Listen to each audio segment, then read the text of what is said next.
Hey guys, അപ്പോൾ നമ്മൾ ഇന്ന് ഈ വീഡിയോയിൽ കാണിക്കുന്നത് എസ്സിനെ ഒന്ന് ഹെയർ കട്ട് ചെയ്യാൻ പോകുന്നതാണ്. ഹെഡ് ആൻഡ് ഫേസിലോട്ടാണ് നമ്മൾ പോകുന്നത്. അപ്പോൾ എസ്സിനെ ഹെയർ കട്ട് ചെയ്യാൻ പോയതാണെങ്കിലും നമ്മൾ 3 പേരും, ഞാനും അമ്മയും ചേച്ചിയും ഒന്ന് ത്രെഡൊക്കെ ചെയ്ത് അവിടെ ഇരുന്നു.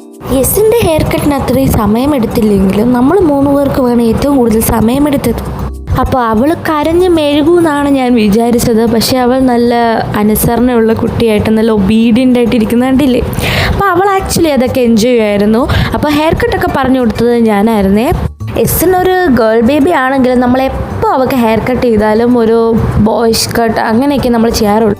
അതുകൊണ്ട് തന്നെ കാണുന്നവരെല്ലാം ചോദിക്കും, ഇത് ബോയ് ബേബിയാണോ എന്നല്ല, എസ്സിനൊരു ഗേൾ ബേബിയാണ്. കണ്ടില്ലേ, ഒരാൾ മാറുമ്പോൾ അടുത്ത ആൾ കയറിയിരിക്കും. അപ്പോൾ അതെല്ലാം കഴിഞ്ഞിട്ട് നമ്മൾ എസ്സിൻ്റെ ഹെയർ കട്ട് കാണിച്ചില്ലല്ലോ. ഇതാണ് എസ്സിൻ്റെ ഫൈനൽ ലുക്ക്. നമ്മൾ സ്റ്റേ ചെയ്യുന്നിടത്തുനിന്ന് ഹെഡ് ആൻഡ് ഫേസ് തൊട്ടടുത്തായതുകൊണ്ട് തന്നെ നമ്മൾ നടന്നിട്ടാണ് വന്നത്. ഒന്ന് ഈവനിങ് ഒക്കെ നടന്ന് പോയി ഒന്ന് എക്സ്പ്ലോർ ചെയ്യാമെന്ന് വിചാരിച്ചു. അങ്ങനെ നമ്മൾ നടന്നു കഴിഞ്ഞ് നമുക്ക് വിശന്നു. നമ്മൾ അടുത്തുള്ള ബൂസ്റ്റർ ചായയിലോട്ട് കയറി. അവിടുന്ന് നമ്മൾ കഴിച്ചത് ബീഫ് കട്ട്ലറ്റും പിന്നെ മോമോസുമാണ്. അത്യാവശ്യം തരക്കേടില്ല, നല്ല ടേസ്റ്റ് ഉണ്ടായിരുന്നു. പിന്നെ നമ്മൾ ചായ അത് മസ്റ്റാണല്ലോ ഈവനിങ് ആയിട്ട്. അപ്പോൾ ചായയും കുടിച്ച് നമ്മൾ തൊട്ടടുത്തുള്ള ഒരു ബൊട്ടീക്കിൽ കയറി.